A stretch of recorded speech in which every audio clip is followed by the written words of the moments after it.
오직 예수 그리스도에게 순종하고 하나님의 말씀에 순종하면 그것이 복된 길이요 기쁨의 길이요 감사의 길인 줄로 믿습니다.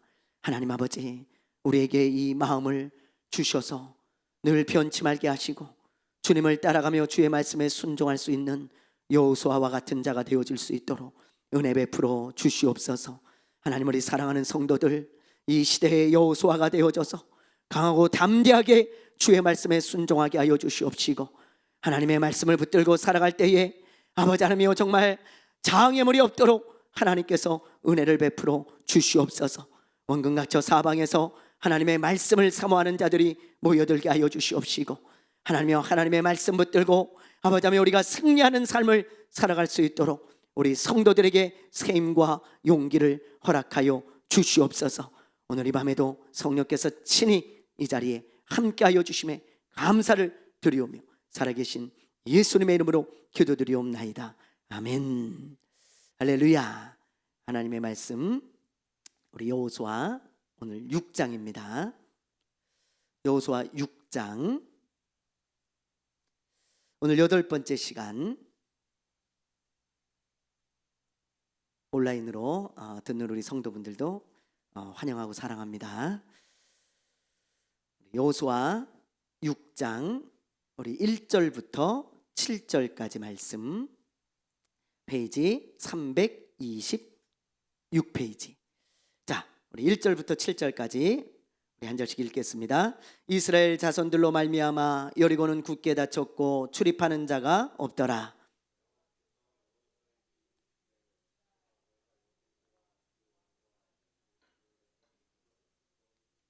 너희 모든 군사는 그 성을 둘러 성 주위를 매일 한 번씩 돌되 엿새 동안을 그리하라.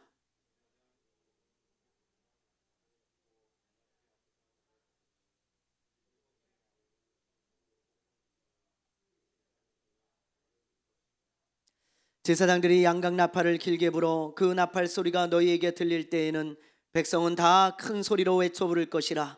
그리하면 그 성벽이 무너져 내리리니 백성은 각기 앞으로 올라갈지니라 하시매.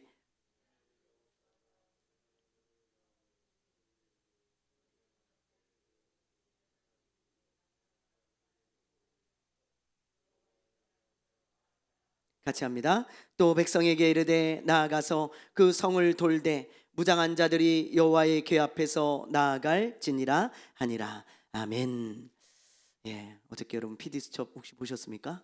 예, 못 보셨습니까? 예, 유튜브에 나와 있으니까 한번 좀 보셔요. 그래서 이 만민중앙교회에서 또 이렇게 2인자, 3인자 되는 사람이 갈라져 나와가지고 또 이렇게 사이비 행각을 하고 있거든요.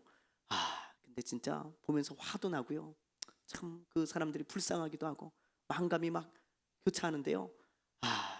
정말 하나님 앞에 간절히 기도했어요. 하나님, 정말 오늘날 예수님을 바르게 전하는 교회들, 그런 교회들을 지켜달라고 그렇게 기도했습니다. 그런데는 많은 사람들이 관심이 없고 자꾸 이상한 쪽에만 사람들이 관심이 많아가지고 그런 쪽에 또 이렇게 미혹된 사람들이 참 많이 모여드는 것을 볼 때 참 마음이 안타깝더라고요. 그래서 우리가 여러분 말씀이 필요한 것입니다. 그냥 아무 말이나 막 하는데도요, 막 예수님의 이름으로 막 기도를 안 하고 이재록의 이름으로 막 기도를 하는데도 아멘 아멘 그래요. 난 참나 도대체 그 사람들은 성경을 보는 사람들인지 아닌지 난 그게 너무 헷갈려요. 어떻게 내가 방송을 보면서도 이게 믿어지지가 않아. 그 사람들도 똑같은 성경 갖고 다니거든요. 근데 어떻게 예수님의 이름으로 기도를 안 하고 이재록의 이름으로 기도를 하는데도 아멘 이럽니까? 난 참, 어떻게 까막눈이 어떻게 되면 그렇게 되죠? 전 미혹의 영이 무섭습니다. 그래서 여러분 말씀이 너무 중요한 거예요. 그래서 이런 말씀들을 여러분 꼭 마음에 새기고 오늘 이렇게 듣는 말씀들을 여러분 귀하게 생각하시고 하나님의 말씀들을 가까이 하며 살아가는 우리 귀한 성도들 되시기를 바랍니다. 아멘. 이스라엘 백성들은요 요단강을 건너서 이제 길갈에 있습니다. 여기 제가 계속 지도를 보면서 여러분들에게 각인을 시켜주고 있어요. 길갈은 여리고에서 아주 가까운 곳에 위치해 있다 그랬죠. 3km 정도밖에 안 됩니다. 굉장히 가까운 거리죠. 이곳에서 이제 하나님은 무엇을 행하라고 말씀하세요? 할례와 유월절을 지키라고 말씀하십니다. 하나님은 급한 것보다 중요한 것을 항상 먼저 하길 원하시는 거예요. 그래서 우리가 지난주에 그 말씀을 나눴잖아요. 저도 이 말씀을 묵상하면서 큰 은혜를 받았는데요. 여러분, 하나님은 언제나 급한 것이 아니라 중요한 것을 항상 먼저 요구하세요. 이 중요한 게 뭐예요, 여러분? 급한 것은 지금 두려워 떨고 있는 적들을 공격하는 게 급한 것이고, 그러나 중요한 것은 하나님과의 관계가 회복되는 게 중요한 거죠. 이 가나안 땅을 차지하기 전에. 그래서 하나님은 하나님과의 관계를 회복시키기 위하여 할례도 행하고 유월절도 행하게 하신 것입니다. 그 이후에 이제 오늘 말씀이 이어지는데 1절 말씀을 우리 한번 보세요. 자, 이스라엘 자손들로 말미암아 여리고는 굳게 닫혔고 출입하는 자가 없더라. 여기 보면 여리고는 굳게 닫혔고, 이 말씀은 뭐 꽁꽁 문을 두려워서 잠궜다, 이스라엘 백성들이 무서워서, 그런 말씀도 되지만 전쟁 준비를 하기 위해서 문을 걸어 잠궜다, 그 말도 되는 것입니다. 왜냐하면 성을 갖고 있는 사람들은요 절대로 먼저 막 나와가지고 공격하지 않아요. 그 성에서 싸우면 훨씬 유리합니다. 그래서 성에서 방어를 하게 되면 공격하는 자들은요 몇 배나 힘이 드는 거예요. 그렇죠? 그래서 성을 꽁꽁 걸어 잠그고 절대로 나오지 않았다. 이제 전투 준비를 잘 철저하게 하는 이 가나안 땅의 족속들을 우리가 보게 되어지는 것입니다. 그런데 여기서 하나님께서 또 이상한 명령을 하세요. 무슨 명령을 하세요? 요 길갈에서 할례와 유월절을 하라고 하는 그 말씀도 이해가 되지가 않았는데, 그렇죠? 적을 앞에 두고 할례를 하라니요, 말도 안 되는 이야기잖아요. 그때 쳐들어오면 다 죽습니다. 근데 또 이상한 명령을 하시는 거예요. 아니, 전쟁을 이렇게 해라, 뭐 그런 말씀을 하지 않고 이 여리고 성을 뺑뺑뺑뺑 돌으라는 거예요. 주위를. 야, 6일 동안 돌고 7일째 되는 날은 7바퀴를 돌으래. 그러면 여리고가 무너질 거래요. 여러분, 딱 봐도 이거 말도 안 되는 말씀이잖아요. 그렇죠? 그 당시 여리고 성이 얼마나 견고한 성인지 아십니까? 고고학자들이 발견한 바에 의하면 여리고 성은 이렇습니다. 여러분 보세요, 이 그림을. 자, 여리고 성은요 두 겹으로 쌓여져 있어요. 여기 보면 겉에 요거 있죠, 겉에 요게 외벽이에요. 외벽, 겉에. 그리고 요 안에 내벽이 또 하나 있습니다. 그러니까 이 여리고 성은요 천혜의 요새예요. 난공불락의 성입니다. 왜요? 이 겉에 벽을 뚫고 들어가도 성이 또 하나가 있어.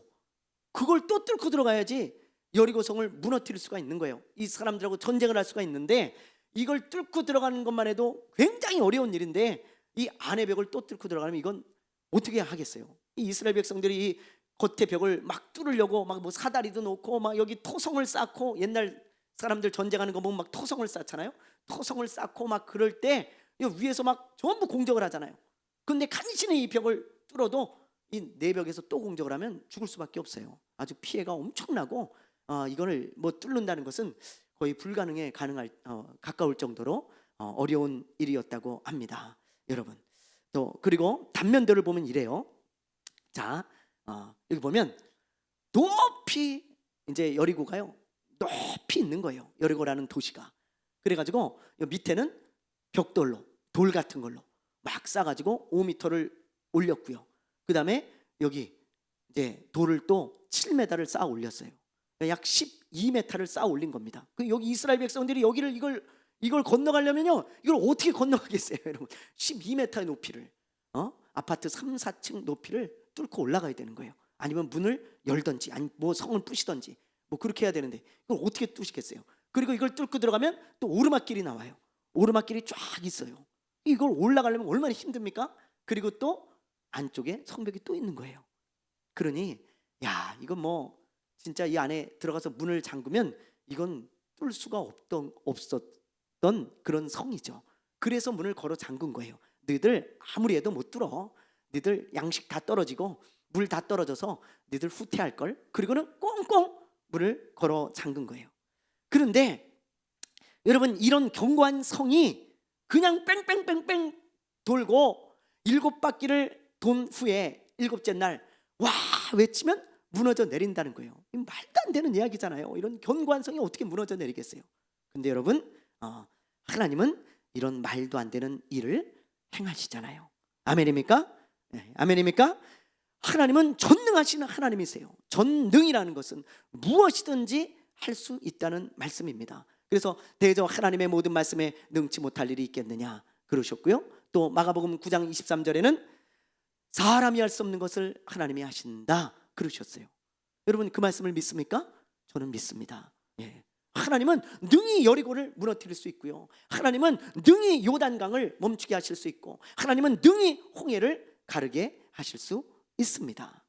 그러면 여러분 이 당시에 여리고성만 하나님이 무너뜨릴까요? 아니에요. 제가 오늘 이 말씀을 묵상하는데요, 그렇구나, 우리 앞에 있는 여러 가지 난공불락과 같은 문제들, 그게 우리의 여리고성입니다. 여러분이 풀 수 없는 문제들, 넘어갈 수 없는 문제들, 무너뜨릴 수 없는 여러 가지 문제들이 우리 앞에 떡하니 버티고 있어요. 그런데 그 문제들을 내가 볼 때는 도저히 그 문제가 해결될 것 같지 않고 무너져 내릴 것 같지 않지만 하나님은 할 수 있어요, 없어요? 할 수 있습니다. 하나님, 이런 말씀을 보면서 하나님이 우리에게 그걸 가르쳐주고 있는 거예요. 그리고 믿으라는 거예요. 여러분, 이런 말씀들을 보면서 그냥 옛날에 있던 어떤 사건으로만 치부하지 마십시오. 내 앞에 여리고 같은 문제들이 있잖아요. 무너지지 않을 것 같잖아요. 근데 하나님은 그 문제를 능히 무너뜨릴 수 있다는 것입니다. 아멘. 예. 그런데 우리가 이런 하나님의 기적을 경험하려면 반드시 해야 할 일이 있다는 거예요. 오늘 말씀을 보면 그걸 알 수 있죠. 자, 우리 5절 말씀을 한번 볼게요. 5절 읽어보겠습니다. 시작. 제사장들이 양각 나팔을 길게 불어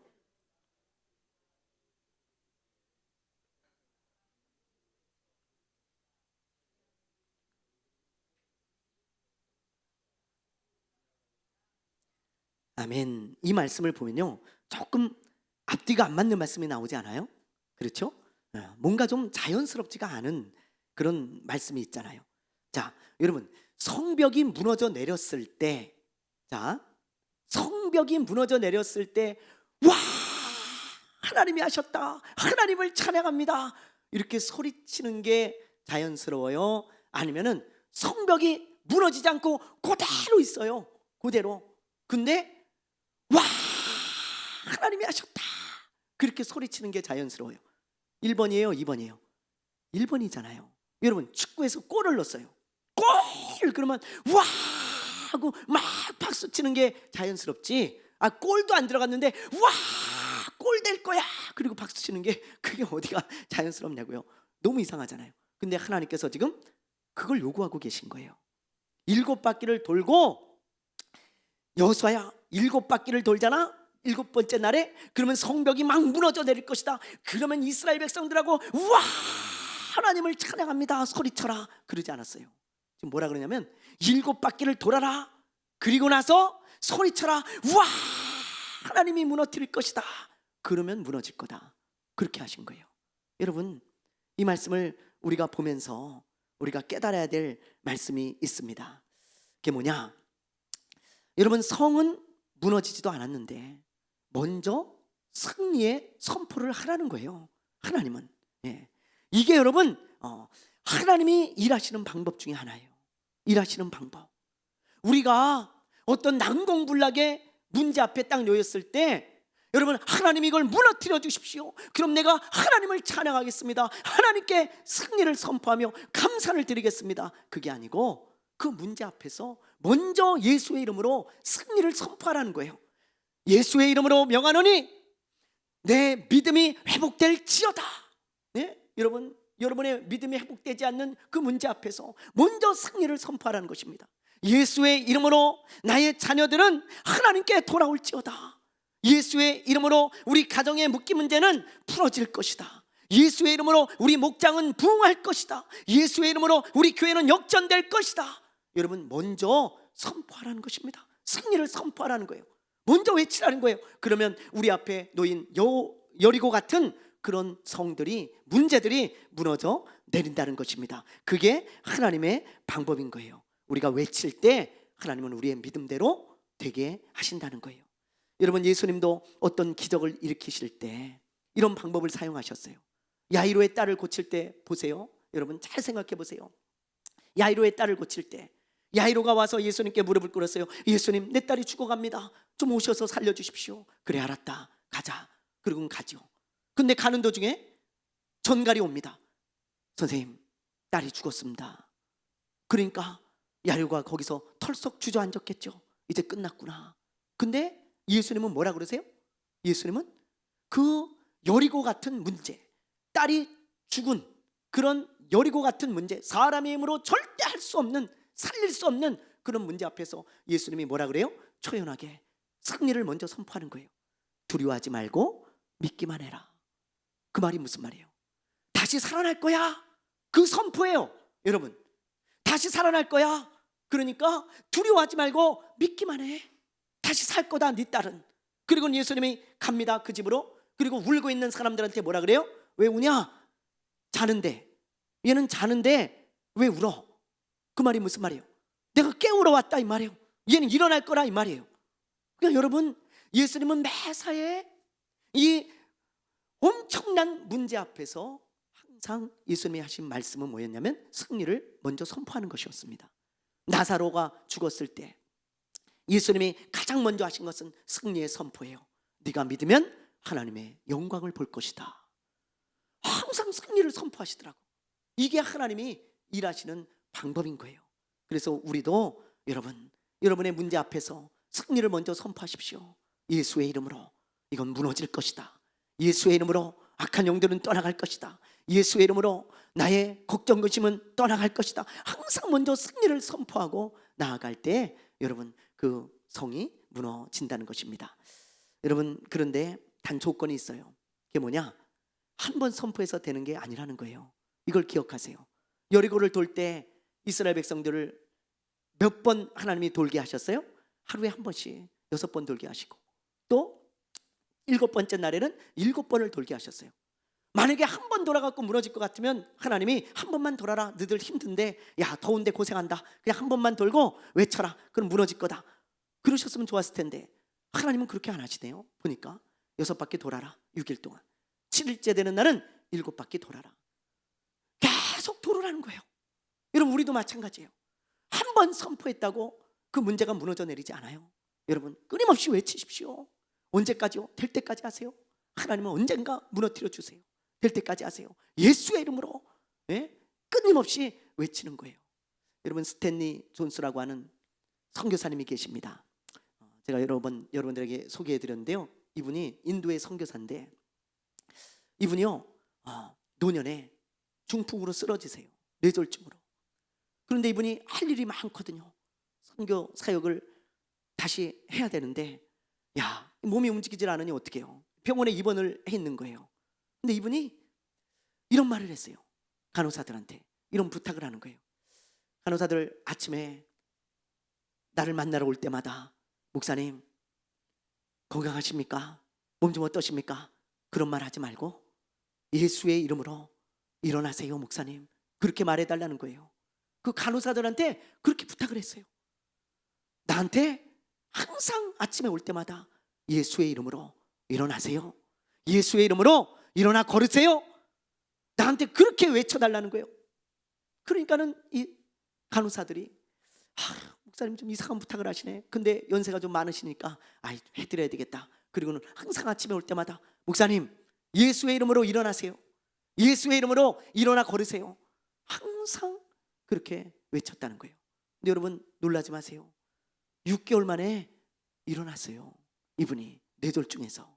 의사들이 말하기를 젊은 사람들은 회복이 좀 있기 때문에 가능한 일이지만 노인들은 좀 힘들다 그랬다는 거예요. 근데 이분이 예수의 이름으로 끊임없이 외쳐달라고 얘기했을 때 6개월 만에 일어났습니다. 그래서 무려 90세가 되기까지 선교 사역을 하시다가 하나님의 품에 안기셨어요. 여러분, 우리도 이런 말씀을 보면서 우리도 마음이 결단해야 돼요. 그렇구나, 문제가 내 앞에 있을 때 내가 그 문제 앞에서 승리를 먼저 외쳐야 되겠구나.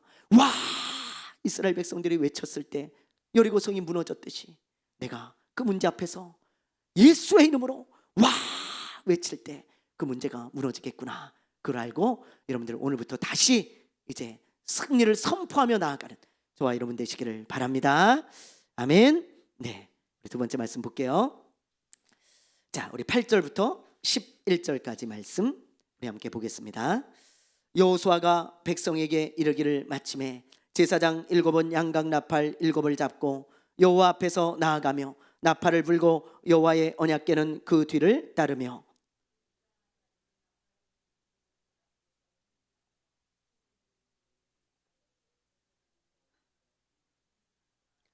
여호수아가 백성에게 명령하여 이르되 너희는 외치지 말며 너희 음성을 들리게 하지 말며 너희 입에서 아무 말도 내지 말라. 그리하다가 내가 너희에게 명령하여 외치라 하는 날에 외칠지리라 하고.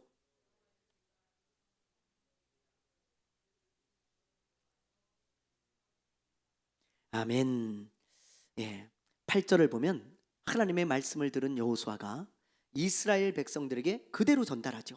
하나님의 말씀을 가감하지 않고. 그러자 하나님의 말씀대로 순종을 해요, 안 해요? 해요, 안 해요? 하잖아요. 7명의 제사장들이 7나팔을 들고 언약궤 앞서 갑니다. 여기 그림을 한번 보세요. 여러분들 이해를 돕기 위해서 여기 이런 그림을 가져왔어요. 자, 여기가 여리고성이 이렇게 있잖아요. 그러면 여기 언약궤가 있습니다. 언약궤가. 근데 언약궤 앞에 7나팔을 든 7제사장이 있어요. 그래서 앞에 가는 거예요. 나팔을 불면서 붐붐붐붐붐 뭐 이러면서 가는 거예요. 예, 길게 불지 않고 짧게 불면서. 그리고 7나팔을 든 제사장 앞에는 선봉 부대가 있습니다. 아마 학자들은 어떤 뭐 지파인지 모르겠지만 아마 학자들은 그 루벤, 갓, 므낫세 반지파 선봉에 쓰겠다고 약속한 그 지파들 있잖아요. 모세에게 그들이 앞에 섰을 것이다. 뭐 그렇게도 추측을 하는데 어쨌든 선봉을 앞에 쓰고요. 그리고 언약궤 뒤에 후미 부대가 또 있어요. 이 사람들도 무장을 하고 앞뒤에서 호위를 하면서 가는 것입니다. 그리고 나머지 뒤에는 이제 군인들, 여러 군인들이 뒤따라 왔던 거예요. 자, 이렇게 이제 6일 동안 돌아요. 그리고 14절에 보면 하나님이 말씀하신 대로 온전히 순종을 합니다. 이렇게 이스라엘 백성들이 이제 순종을 했는데 이 말씀을 보면 어떤 사람들이 하나님의 말씀에 순종할 수 있는지 그것을 우리가 분명히 알 수 있는 거예요. 여러분, 어떤 사람들이 이렇게 순종할 수 있을까요? 이거 굉장히 어려운 순종이잖아요. 전쟁을 앞두고 이런 엉뚱한 명령을 하셨는데 이 말씀에 순종할 수 있다는 것은 굉장한 순종입니다. 근데 어떤 사람들이 이런 엉뚱한 말씀, 엉뚱해 보이는 이죠, 엉뚱한 게 아니고 이런 어려운 말씀에 어떤 사람들이 순종할 수 있을까요?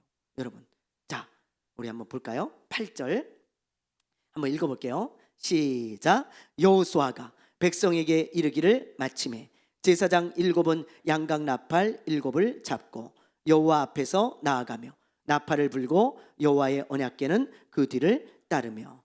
여호수아가 백성들에게 이르기를 어떻게 합니까? 마침에. 제사장들이 어떻게 해요? 즉시 순종하는 거예요. 여러분 보세요. 여호수아가 백성에게 이르기를 마침에. 제사장이 바로 순종하죠. 7은 양각 나팔 7을 잡고 여호와 앞에서 나아가며 나팔을 불고 여호와의 언약궤는 그 뒤를 따르며. 9절에도 보면 그 무장한 자들은 나팔 부는 제사장들 앞에서 행진하며 후군은 뒤에 궤 뒤를 따르고 제사장들은 나팔을 불며 행진하더라. 보세요. 여호수아가 말을 마치자마자 그 명령을 딱 마치자마자 즉각적으로 순종하잖아요. 여러분, 그렇죠? 자, 그리고 우리 한번 봅시다. 2절을 보세요. 12절 12절 한번 읽어볼게요. 자, 시작. 또 여호수아가 아침에 일찍이 일어나니 제사장들이 여호와의 궤를 메고. 보세요. 또 여호수아가 아침에 일찍이 일어나니 그랬어요. 아침에 일찍 일어나서 뭐 했을까요? 예, 다른 일을 다 뒤로 하고 먼저 하나님의 말씀에 순종한 거예요. 자, 아침 일찍 일어나서 먼저 여리고성을 한 바퀴 돈 것입니다. 뭐 자기 할 일 다 하고 한 게 아니고 먼저 순종한 거예요. 여기서 제가요 이런 말씀을 다시 한번 깨닫게 되었어요. 그래, 순종을 잘하는 사람들의 특징이 뭔지 아세요, 여러분? 즉각적으로 순종하는 사람이에요. 미루지 않습니다. 순종을 미루는 사람은요, 여러분 우리도 많이 경험했잖아요. 저도 많이 그래봤어요. 순종을 미뤄봤어요. 근데 못하게 되는 경우가 더 많더라고요. 즉각적으로 순종할 때만이 우리가 순종할 수 있는 것이지, 순종을 자꾸 미루다 보면요, 우리가 순종하지 못할 때가 훨씬 많은 거예요. 예를 들면 예수님의 제자가 되겠다고 찾아온 여러분 부자 청년을 한번 보세요. 예수님, 내가 예수님의 제자가 되겠습니다. 각오가 없이 찾아왔을까요? 아니잖아요. 엄청난 결단과 각오를 하고 찾아온 거예요. 내가 예수님의 제자가 한번 돼버리라. 그리고 찾아왔는데 예수님이 뜻밖의 말씀을 하잖아요. 얘야, 네가 내 제자가 되길 원하냐? 그러면 네 재산을 팔아가지고 가난한 사람들에게 나눠주고 너는 내 제자가 되라. 그렇게 말씀하셨어요. 너무 당황스러운 말씀이죠. 근데 이 청년이 거기서 생각을 해요. 야, 내가 어떻게 할까? 이 말씀에 순종할까? 아니면 좀 생각해 볼까? 고민하다가 결국 어떻게 해요? 순종하질 않아요. 뭐래요? 어떻게 해요? 아, 예수님, 제가요 한번 좀 생각하고 오겠습니다. 좀 다시 한번 생각해 봐야 되겠습니다. 그리고 가요. 그런데 다시 와요? 못 와요? 못 와요. 왔다는 말씀이 없어요. 만약에 이 청년이 여기서 즉각적으로 순종했더라면, 어려운 말씀이지만 그래도 예수님의 말씀에 즉각적으로 순종했더라면 이 청년이 베드로와 같이, 요한같이 예수님의 제자가 됐을지 몰라요. 그런데 이 청년은 다시는 성경에 나오지 않습니다. 미루다 보니까 너무 아까운 거야. 야, 재산이 너무 아깝고, 또 집에 가서 다시 생각해 보니까 야, 이걸 어떻게 할 수 있겠나? 야, 이건 나하고는 이건 안 맞는 말씀이다. 그러면서요, 하여튼 여러 가지 생각 가운데 예수님을 따르지 못한 거예요. 여러분, 우리도 가끔 그런 경험을 하잖아요. 그렇죠? 저도요, 비교적 큰 액수나 11조를 드릴 때 우리가 참 많이 고민이 되잖아요. 그렇죠? 예. 우리가 이거 나중에 드릴까? 아니면 지금 드릴까? 고민할 때가 있어요. 왜냐하면 급하게 뭐 또 쓸 때도 있고, 뭐 그러면 야, 이거 어떻게 할까? 그럴 때가 있죠. 그러면요, 이렇게 미루잖아요. 뭐 특별헌금이나 아니면 11조를 큰 액수를 드릴 때, 야, 이거 잠깐 밀어놓으면 자꾸 그것 때문에 고민이 되어져요. 야, 이거 다음에 드릴까? 아니면 이런 생각도 들어. 이거 한 방에 드리지 말고 할부로 나눠서 드릴까? 100만 원인데 한 달에 10만 원씩 10달 드릴까? 야, 뭐 그런 생각도 많이 들고요. 야, 이거 상황이 어려우니까 이거 다음 달에 드릴까? 뭐 그런 생각도 뭐 들 때도 있고. 그러다가 드리면 다행인데 못 드리는 경우가 있습니다. 그래서요, 우리 부부는요, 11조나 특별헌금을 드릴 때는 먼저 딱 띄어놔요. 그냥 봉투에다 담아가지고 다른 데다 딱 놓습니다. 그냥 손 안 대게. 그러면 가끔 급할 때는 여기 좀 이거 먼저 쓸까? 그런 생각도 들었다가도 그렇게 잘 안 하죠. 그리고는 그걸 딱 드릴 수가 있더라고요. 근데 그걸 먼저 딱 띄워놓지 않고 그냥 가지고 딱 있다가 야, 이걸 어떻게 할까? 다음에 드릴까? 이러다 보면 잘 못 드릴 때가 많아요. 여러분, 금식할 때도 마찬가지예요.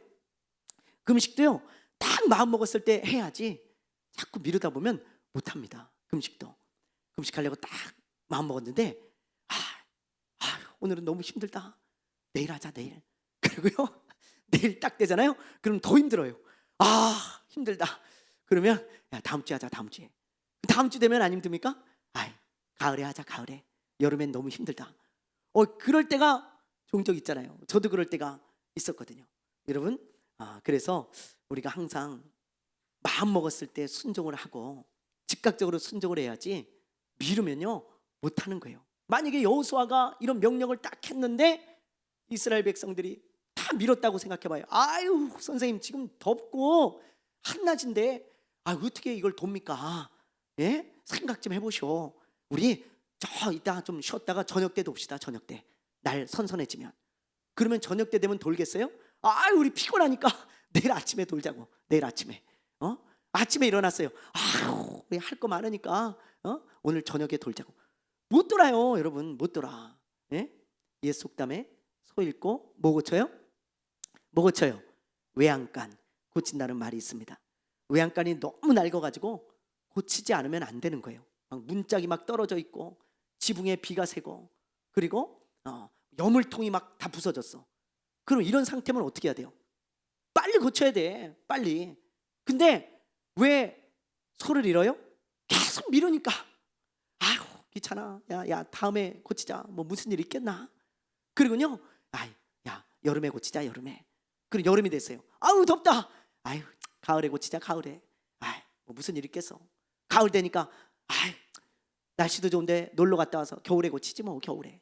할 거 없는데 겨울에. 겨울 되니까 야 추워서 나가기 싫다. 봄에 고치지 봄에.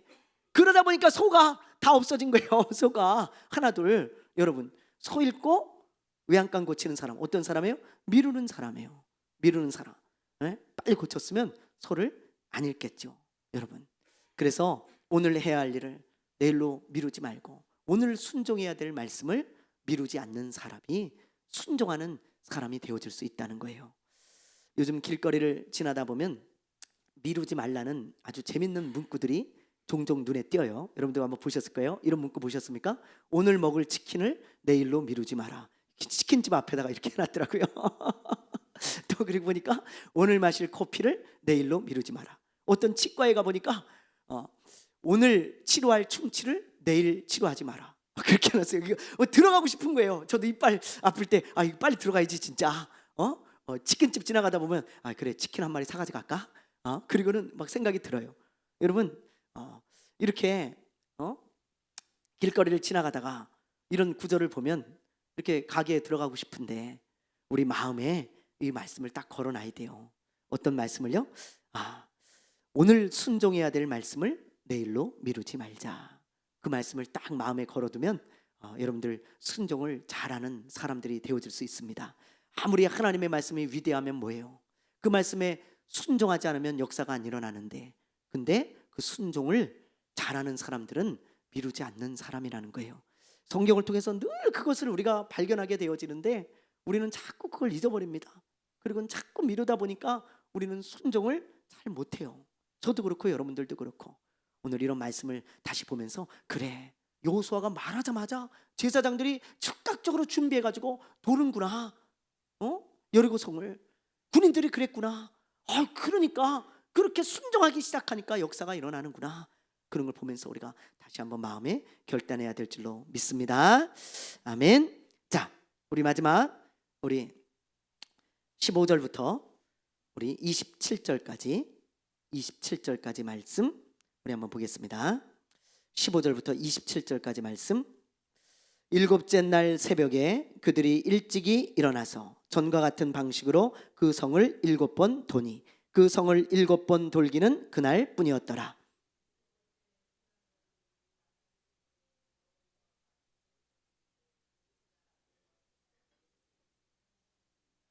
이 성과 그 가운데에 있는 모든 것은 여호와께 온전히 바치되 기생 라합과 그 집에 동거하는 자는 모두 살려주라. 이는 우리가 보낸 사자들을 그가 숨겨 주었음이니라.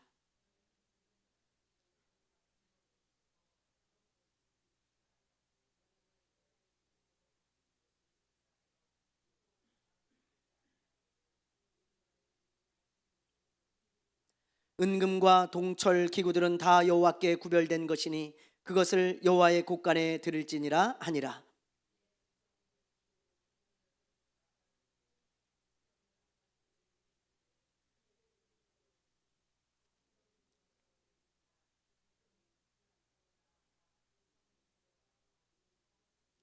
그 성 안에 있는 모든 것을 온전히 바치되 남녀노소와 소와 양과 나귀를 칼날로 멸하니라.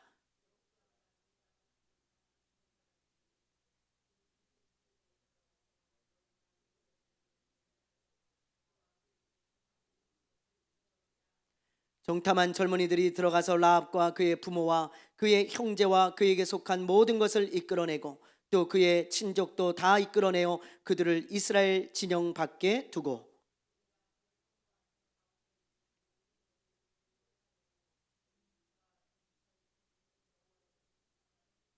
여호수아가 기생 라합과 그의 아버지의 가족과 그에게 속한 모든 것을 살렸으므로 그가 오늘까지 이스라엘 중에 거주하였으니 이는 여호수아가 여리고를 정탐하려고 보낸 사자들을 숨겼음이었더라.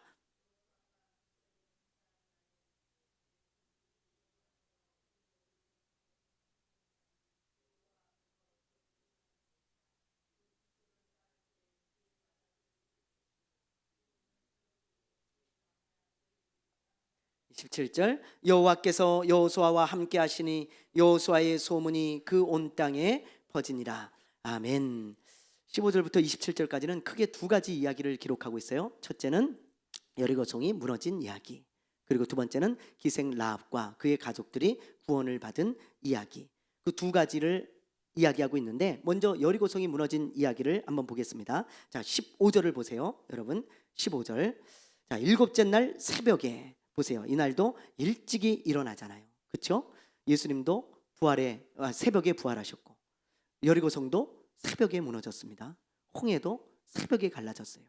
여러분, 하나님께 이렇게 다른 거 다 제껴놓고 하나님의 말씀에 순종할 때 이렇게 여리고성이 무너져 내렸다는 거예요. 일찍이 일어나서 전과 같은 방식으로 그 성을 7번 도니, 그 성을 7번 돌기는 그날 뿐이었더라. 여러분, 7바퀴를 돈 후에 승리의 함성을 외치잖아요. 와! 그러자 20절을 한번 보세요. 20절. 이에 백성은 외치고 제사장들은 나팔을 불매 백성이 나팔 소리를 들을 때에 크게 소리질러 외치니 어떻게 됩니까? 성벽이 무너져 내린지라. 아멘입니까? 네, 저는 이걸 믿습니다. 네. 하나님께서요 성벽을 무너뜨리셨어요.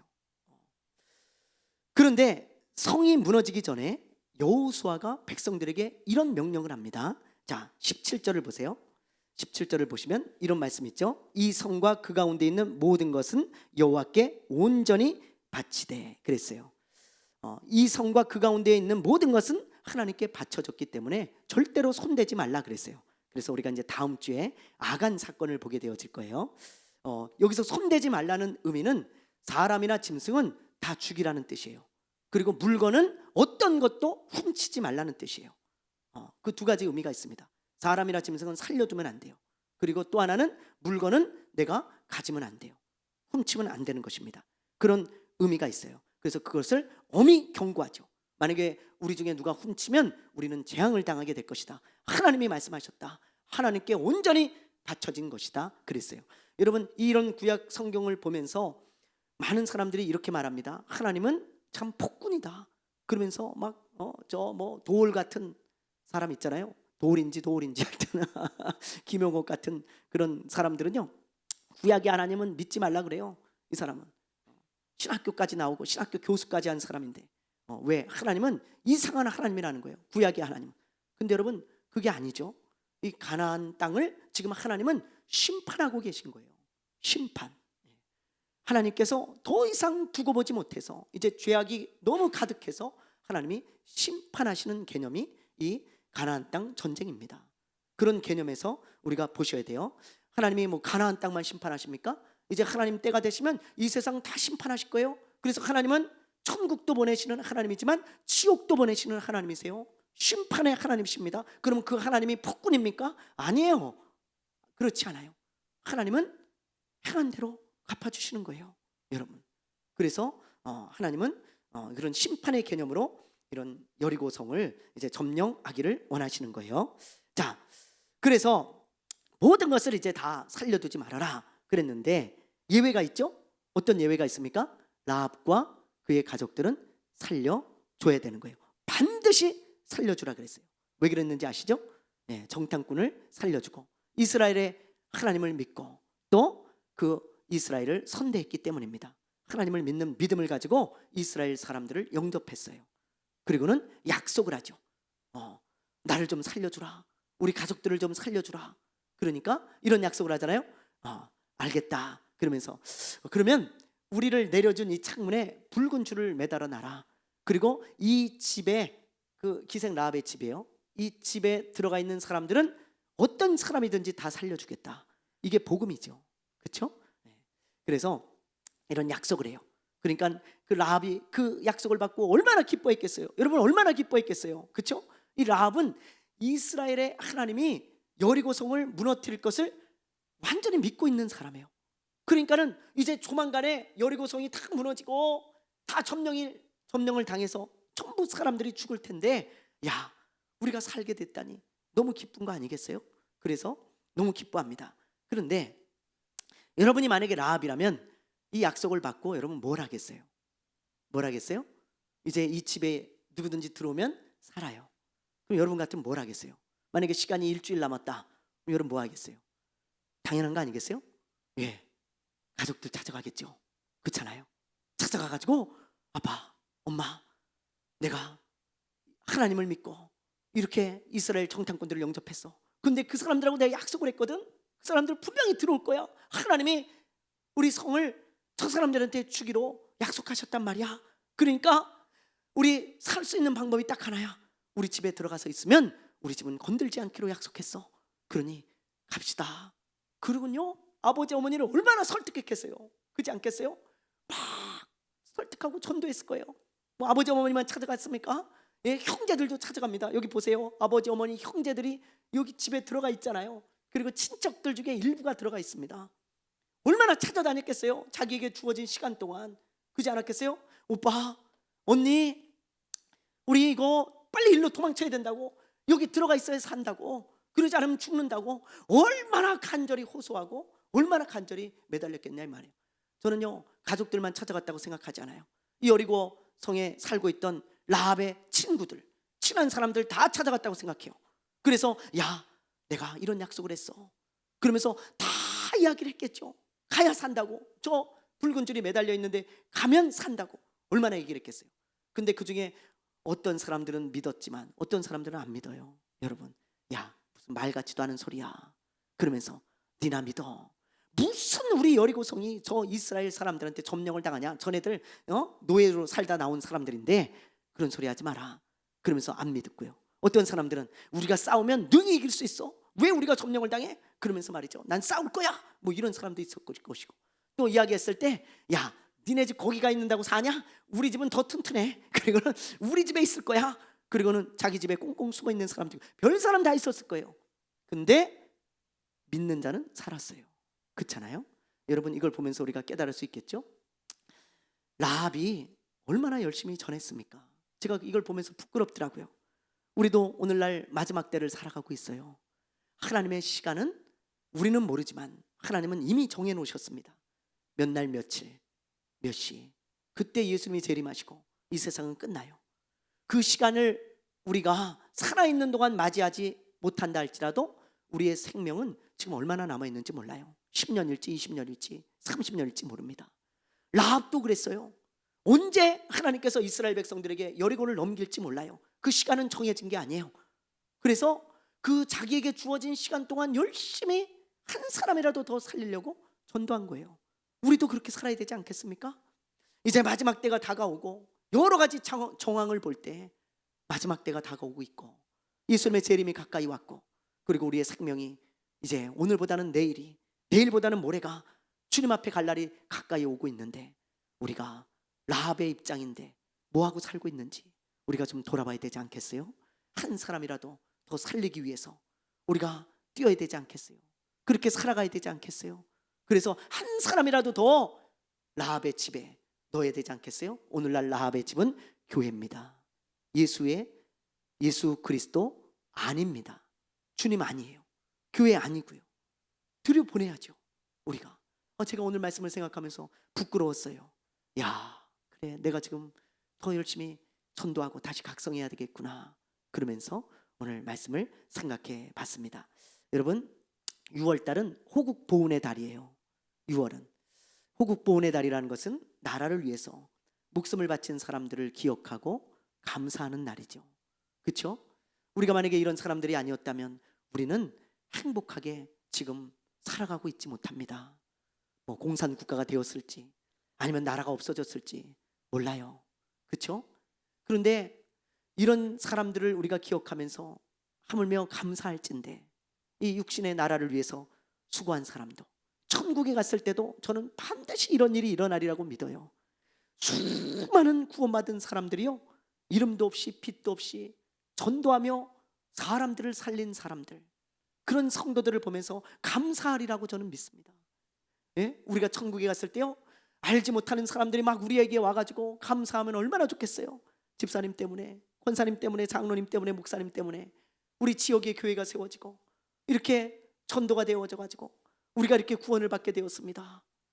예? 목사님 때문에, 집사님 때문에 제가 구원을 받게 되었습니다. 그러면서 감사 인사를 하면 얼마나 좋겠습니까? 여러분, 라합의 가족들은 여리고성이 무너지고 생명을 구원 얻은 다음에 라합에게 얼마나 감사했겠어요. 처음에는 반신반의하고 그렇게 있었겠지만 실제로 그 사건이 일어나니까 그때는 라합을 얼싸안고 네가 우리의 생명의 은인이라고 그러면서 얼마나 기뻐했겠어요. 감사했겠어요. 우리도 마찬가지입니다. 사랑하는 여러분, 우리도 라합처럼 전도하며 살아야 돼요. 로마서에 보면 이런 말씀이 있어요. 자, 우리 10장 13절 15절 읽어보겠습니다. 시작. 누구든지 주의 이름을 부르는 자는 구원을 받으리라. 그런즉 그들이 믿지 아니하는 이를 어찌 부르리요? 듣지도 못한 이를 어찌 믿으리요? 전파하는 자가 없이 어찌 들으리요? 보내심을 받지 아니하였으면 어찌 전파하리요? 기록된 바 아름답도다 좋은 소식을 전하는 자들의 발이여 함과 같으니라. 하나님은 전도하는 사람을 아름답게 보십니다. 왜냐하면 생명을 구원하는 사람이기 때문에 그래요. 여러분, 만약에 라합이 자기 혼자 집에 들어가 있었다면 자기 혼자 집에 들어가 있었어도 자기는 살죠. 그렇죠? 그러나 다른 사람들은 살리지 못했을 거예요. 오늘 우리가 라합일진데 우리가 홀로 다른 일에 바빠서 구원을 홀로 받는다면 얼마나 여러분 안타깝습니까? 우리를 통해 단 한 사람이라도 구원을 받는다면 그 사람은 가치 있는 삶을 산 것이에요. 우리가 이 세상에 살면서 한 사람이라도 살린다면 그 사람은 이 세상에서 가치 있는 삶을 사는 거라고요. 오늘 이 말씀을 우리가 생각하면서 이 시대의 라합이 되기를 원합니다. 곧 이 세상이 무너집니다. 여리고성이 무너지듯이 곧 우리 육신의 장막도 무너지고요. 이 육신도 이 세상도 무너집니다. 우리가 남은 시간 동안 무엇을 하며 살아가야 되는지 잘 생각해 보시고 또 라합처럼 이렇게 살아가는 저와 여러분 되시기를 바랍니다. 네, 우리 오늘 말씀을 생각하며 기도하겠습니다. 하나님, 라합처럼 전도할 수 있는 마음을 주십시오. 전도하는 일에 아버지 하나님 힘쓰고 애쓰고 최선을 다하는 그런 사람 되게 해달라고 우리 기도하시고 또 하나님의 말씀을 믿고 승리를 먼저 선포하는 그런 사람 되게 해달라고 우리 기도하시고 즉각적으로 순종하는 그런 순종의 사람 되게 해달라고 기도하시기를 바랍니다. 주여 한번 부르고 간절히 우리 기도하겠습니다. 주여!